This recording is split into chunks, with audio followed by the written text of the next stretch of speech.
Recording in progress. So go to recruitment stages in recruitment process, because you can't just employ workers without understanding, without going through those stages of recruitment. You can't just employ them. You need to know them. And how do you know your workers? How do you know the potential employee? You get to know them through recruitment process. So here they said the whole recruitment process may be broken down into a number of stages, which are shown below. So the first stage is to identify the number and type of staff that need to be recruited. So the first stage of recruitment to me is vacancy available. There's a vacant position. So there's a vacant position. So if there are vacant positions, that means those positions have to be filled up. That is why they call it identifying the number and type of staff they need, that the business needs to recruit. Because the vacancy is open, there are vacancies. So because there are vacancies, it means that we have identified that these positions have to be filled up. That is the first stage. Do you get the first stage? Then the second stage is finding the right people. And how do you get the right people? Through job description and person specification.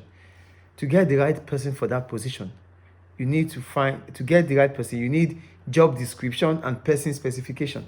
Job description talks about the responsibility, the task that will be carried out in that position. That is job description.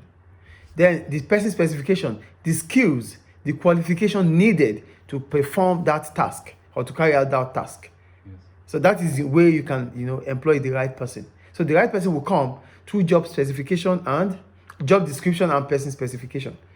Do you understand person specification here? We're talking about the skills, the knowledge, the qualification of that person.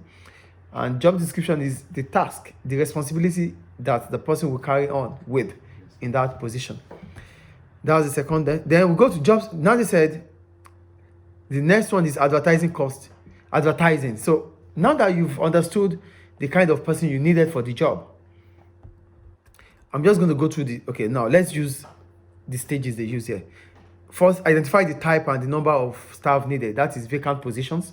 2, prepare a job description and person specification, which talks about the qualification needed and the responsibility of that person when he takes or she takes up the position. The third stage is advertising using appropriate media.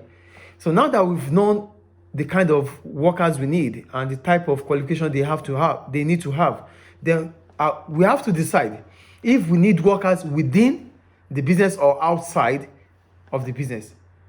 How outside? From external,